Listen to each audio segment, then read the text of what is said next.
کون روک سکتا ہے خوشبوؤں کی راہوں کو خاردار تاروں سے؟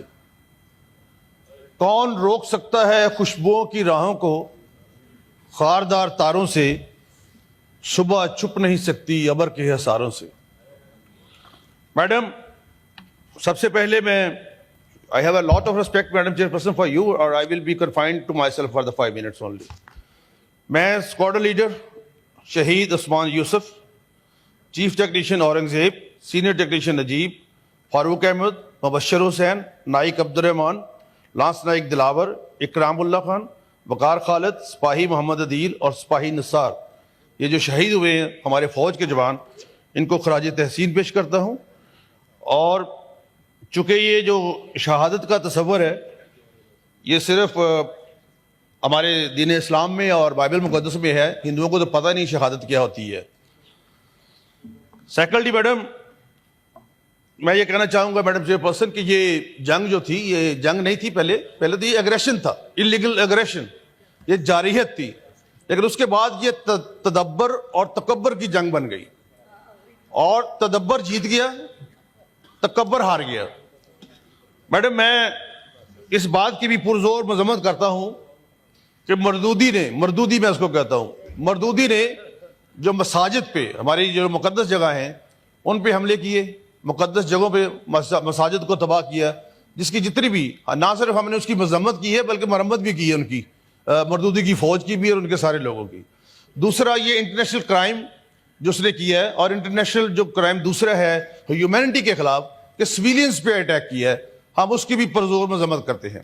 لیکن اس کے ساتھ ساتھ میں مبارکباد دینا چاہتا ہوں سب سے پہلے پاکستان کی قوم کو کہ جنہوں نے یکجا ہو کر دشمن کا مقابلہ کیا۔ جنگیں جو ہوتی ہیں وہ فوجیں جیتتی ہیں، یہ پاکستان جیتا ہے، لیکن جنگیں قومیں لڑتی ہیں۔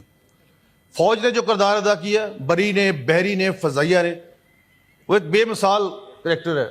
جی پلیز ذرا کچھ سیریس گڑبڑ ہو رہی۔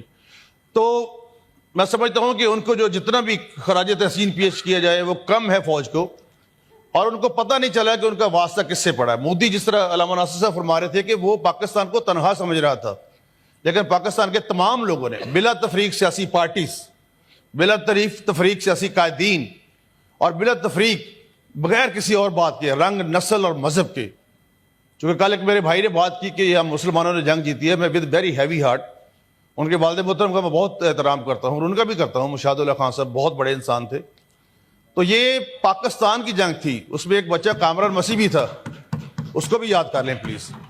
کیپٹن سسل چودھری بھی، سیل گروپ کیپٹن سسل چودھری نے بھی جنگ لڑی ہے، جولین پیٹر نے بھی جنگ لڑی ہے، بہت سارے اور لوگ ہیں، اور ایم عالم کے زیر قیادت جنگ لڑی ہے۔ اس لیے پاکستان کو ایک قوم رہنے دے پلیز۔ یہ پہلے ہجوم بن گیا تھا، اب اس قوم بنی ہے تو اس کو قوم رہنے دے۔ یہ نہیں ویت نہ پائیے کل نو رل کے بہ نہ سکیے، ایک دوجے نو اپنے دل دی گل بھی کہہ نہ سکیے، تیرا میرا جھگڑا خواب کسے دا کرنا دے پورا، اے نہ ہوئے اس دھرتی دے دو میں رہ نہ سکیے۔ خدا کے لیے اس قوم کو ایک قوم رہنے جو قائد اعظم محمد علی جناح اور نبی کریم صلی اللہ علیہ وسلم جو آخری نبی تھے انہوں نے فرمایا تھا کہ there is no superiority in black to white or white to black, Arab to Ajab or Ajab to Arab. If there is a superiority that is only due to piety. اور پھر قائد اعظم محمد علی جناح نے فرمایا تھا، اور پھر ہمارے لیڈر، آپ کے لیڈر، ہم سب کے لیڈر ذوالفقار علی بھٹو نے فرمایا تھا کہ میرے نزدیک مائنورٹیز کا لفظ نہیں ہے کوئی بھی۔ تو اس لیے اس قوم کو قوم رہنے دے تاکہ ہم ہمیشہ جیتیں گے۔ اور مردودی جو ہے وہ باولا ہو چکا ہے اب تو، وہ سفارتی جو سزا پہ، میں سمجھتا ہوں ساگ ڈار صاحب کو میں خراج تحسین پیش کرتا ہوں، میں اپنے پرائم منسٹر کو خراج تحسین پیش کرتا ہوں، اور جنرل سید محمد آصف منیر، بری اور بحری اور ایئر فورس کے جوانوں کو خراج تحسین پیش کرتا ہوں کہ ان سب نے ایک جذبے کے ساتھ، جنگیں جذبے سے جیتی جاتی ہیں اور سپیریئر ویپن سے۔ کل ایک بندہ ٹیلی فون لینے گیا، اس نے کہا جی چائنا کا فون ہے، اس کی کوئی گارنٹی ہے؟ اس نے کہا انڈیا والے سے پوچھ لو گارنٹی ہے کہ نہیں ہے۔ اس لیول پہ یہ جو بات ہے یہ پہنچ چکی ہے۔ تو میں، چونکہ آپ سے میں نے پرومس کیا ہے، میں ایک بار پھر پوری قوم کو، تمام سیاسی جماعتوں کو، تمام اپنے پرائم منسٹر کو، اسحاق ڈار صاحب کو، اور جنرل سید محمد آصف منیر صاحب کو خراج تحسین پیش کرتا ہوں، اور یہ کہنا چاہتا ہوں کہ انہوں نے جس قوم کو للکارا ہے، اب یہ قوم بن گئی ہے، اب اس کو کوئی شکست نہیں دے سکتا۔ ہم فاتح ہیں، ہم فاتح رہیں گے۔ آخر میں ایک اور آخری بات ہے، ابھی میرے پاس 6 سیکنڈ ہیں، کہ ایک اور پیغام دیا گیا ہے ساروں کو، تمام دنیا کو، کہ مئی کے مہینے میں فوج کو تنگ نہیں کرنا۔ بہت شکریہ۔